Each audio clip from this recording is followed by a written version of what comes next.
Welcome back, everyone. My name is Joe. This is Joe's Outdoor Experience. I hope everyone's doing well. So today we're going to go ahead and try this out. This is Stihl's 2-in-1 chainsaw sharpener. We're going to try it out on our MS-291 with a 20-inch bar. I've had this for a few months now. I've yet to really use it. I've seen a few videos and read up on it. It seems super simple. I have tried to learn how to hand file myself. I'm not very good at it. I also have a Harbor Freight file inside, one of those you pull down and it has a wheel on it and it's supposed to do it and help you out. It works okay, it's not terrible, but from the reviews I've heard on this really helps out tremendously and makes the process a lot faster, and it should work out. Let's try it out, guys. So I know they recommend you putting your chainsaw on a table vise or on a steady location. I don't have one of those. So what I'm going to do is I'm going to put it down on the back of this Coleman Outfitter 550, try to level it up. I'm going to run a strap straight across the back here so it doesn't move, and try to sharpen this as best as I can. I do have to get a marker and just mark which tooth I started with so I don't go over the same teeth over and over. I don't think it will hurt it. I just think know where I start, know where I end. So something simple. So this is a factory chain that came with this Stihl MS-291.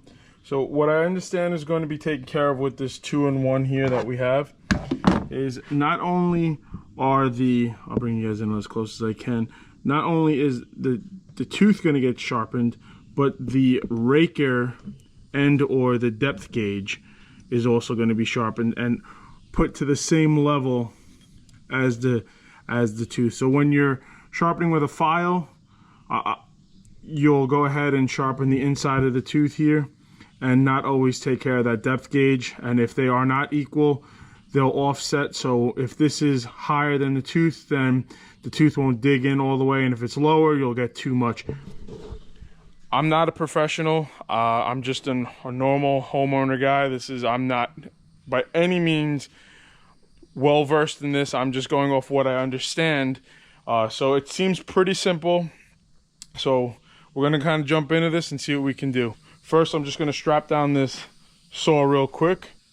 Like I said, I don't have a table vise or a shop vise, so I'm just going to go ahead and put this strap through the side, clear out my area just a little bit, and then hopefully get going trying this out. Again, like I said, this is the factory blade that I have.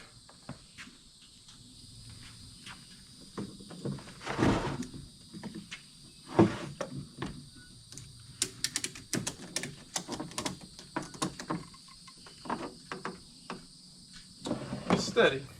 So on this 2-in-1, it shows you the angle. So our saw is facing this way. So we're going to go ahead and start on this side here. We're going to put this smaller file into the groove that matches up the way of this angle here. So I'm hoping I explained that correctly. I'm sorry if I don't. I'm not the greatest of a teacher. So right here, I'm going to mark the tooth that we're going to try to sharpen first, which is this one here.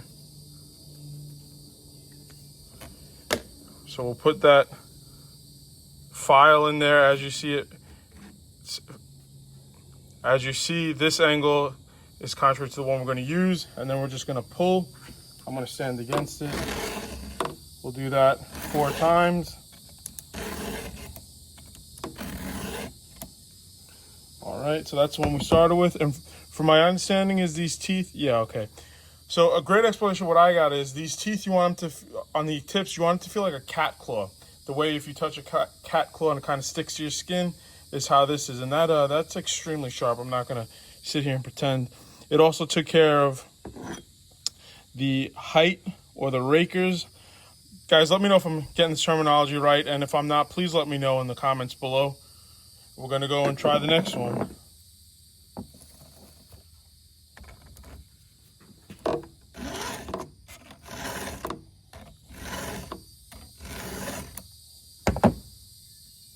Yeah, again, nice and sharp. This is my first time ever using it. try to bring you guys in. I don't know if you're going to be able to see it, but there's a bunch of files in there. I mean, obviously there's going to be files, but it's really taking it. All right, so I did the one side. Now I'm going to go ahead and do the other side. I'm going to switch it over and start doing the other side. But for the first time ever using it, it's super simple. It's really easy, and it works. It's immediately. It's very cool. It's a cool little tool. Again, I'm not a pro guy. I don't have years behind my belt on sharpening blades and chains and getting them to the right height and angles, and I don't really even know much about that. But this tool, it's definitely a game changer. Now, to differentiate the sides, what I'm going to do is I'm going to color this tooth in on the top here, and then I'm going to color off the side. Maybe I'll try one of these rakers or depth heights. Just paint them a little bit. Doesn't hurt. Just so I know where I started and try that way.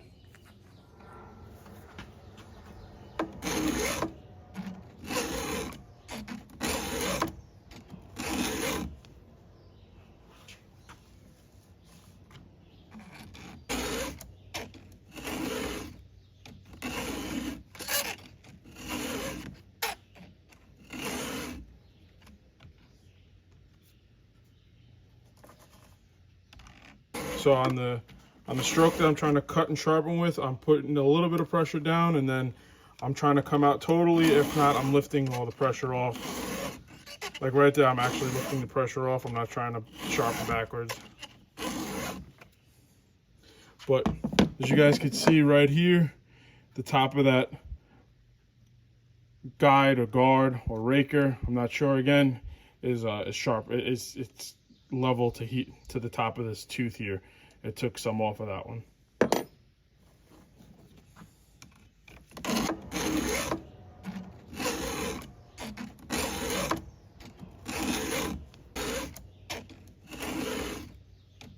And just like that, guys, it's all done. It's all set. If you come in here, look at them. They're nice and sticky to the touch. On the tip, they're super sharp.